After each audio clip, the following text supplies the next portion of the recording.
Assalamualaikum warahmatullahi wabarakatuh. Pada video kali ini saya akan menjelaskan mengenai fungsi sosiologi untuk mengenali gejala sosial di masyarakat. Sebelum kita membahas mengenai apa sih itu sosiologi, kita bahas dulu mengenai hakikat manusia. Jadi hakikat manusia dibedakan menjadi dua, yaitu makhluk individu dan makhluk sosial.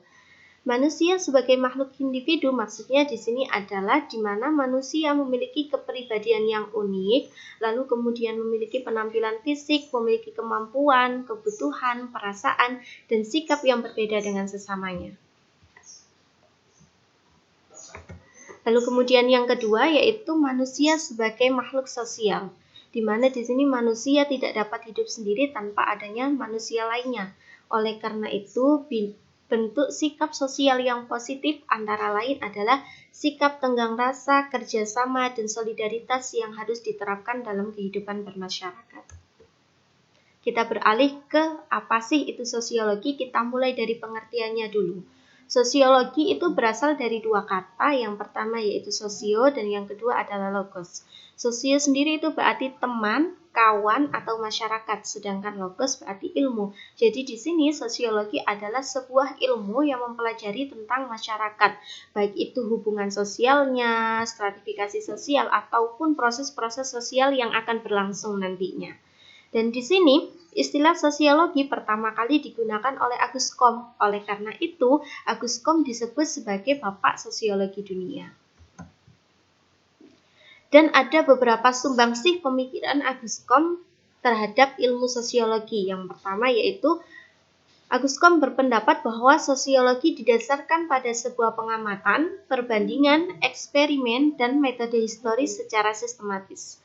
Lalu yang kedua yaitu penjelasan mengenai gejala alam dan gejala sosial yang melalui tiga jenjang, yaitu yang pertama jenjang teologi, yang kedua metafisika, dan yang ketiga positivistik. Yang pertama yaitu teologi, maksudnya adalah di sini masyarakat pada saat itu berpikir bahwa segala apa yang terjadi di sekitarnya dipengaruhi oleh hal-hal mistis.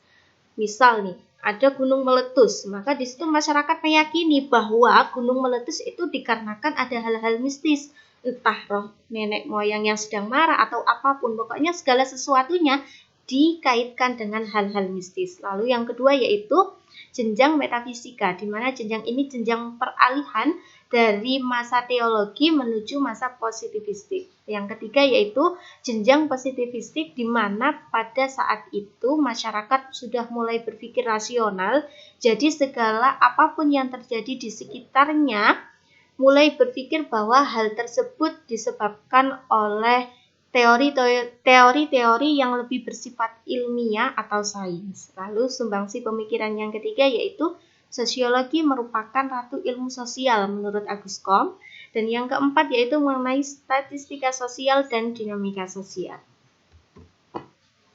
Yang kedua, tokoh sosiologinya yaitu ada Karl Marx. Karl Marx di sini terkenal dengan sebuah pendekatan materialisme dialektis, di mana faktor ekonomi mengontrol semua pola dan institusi pada masyarakat. Lalu kemudian teori yang paling terkenal dari Karl Marx yang kedua yaitu tentang teori kelas, yang di sini menceritakan sejarah perjuangan kelas sosial yang terdiri dari dua kelas, yaitu adanya kelas borjuis dan kelas proletar. Kelas borjuis di sini yang dimaksud adalah kelas atau golongan orang-orang yang pemilik modal, sedangkan kelas proletar adalah kelasnya para buruh. Tokoh sosiologi yang ketiga yaitu Herbert Spencer. Menurut Herbert Spencer bahwa objek kajian pokok dari sosiologi adalah keluarga, politik, agama, pengendalian sosial, dan industri.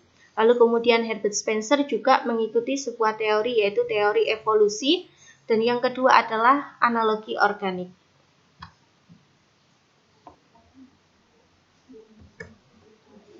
Kemudian ada Emile Durkheim, di mana yang terkenal dengan teorinya yaitu ada fakta sosial sama solidaritas, dan solidaritas itu sendiri dibedakan menjadi dua, ada mekanik dan organik.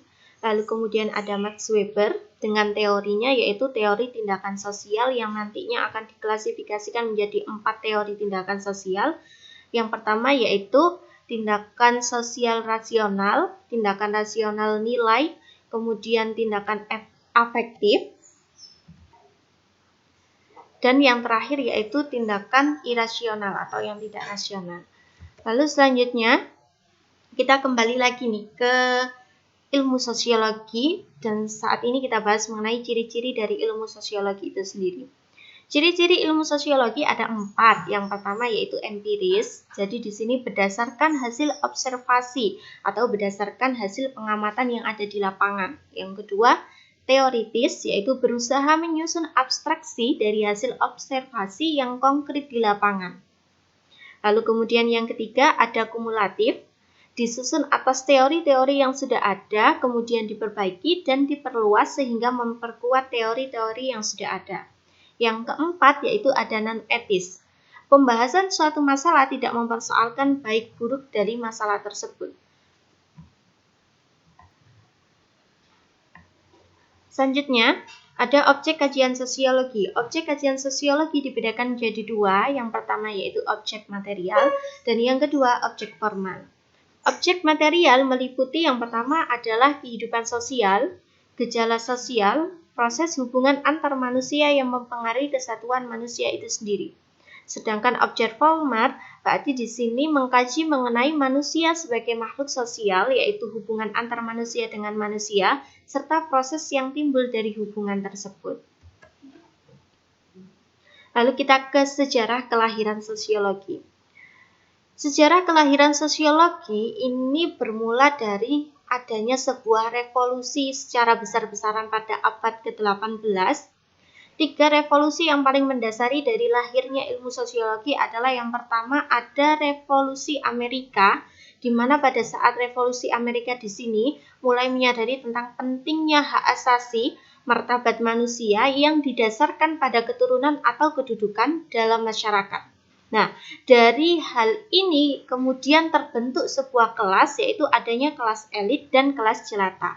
Yang kedua ada revolusi ekonomi atau revolusi industri, bahwa di sini terdapat perubahan struktur masyarakat dengan munculnya yaitu kelas buruh dan kelas majikan, yang di awal tadi sudah saya sebutkan ada kelas borjuis dan kelas proletar. Kemudian yang ketiga yaitu ada revolusi politik atau revolusi Prancis, di mana semangat liberalisme muncul seperti penerapan undang-undang dan hukum. Lalu kita beralih ke fungsi dan peran sosiologi.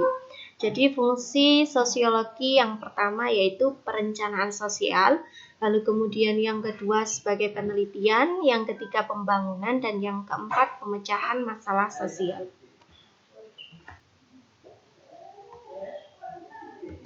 Lalu selanjutnya kita ke peran dari sosiolog. Sosiolog itu adalah seorang yang ahli dalam ilmu sosiologi. Di sini yang pertama perannya adalah sebagai ahli riset, di mana dia berfokus pada pengumpulan data dan penggunaan data.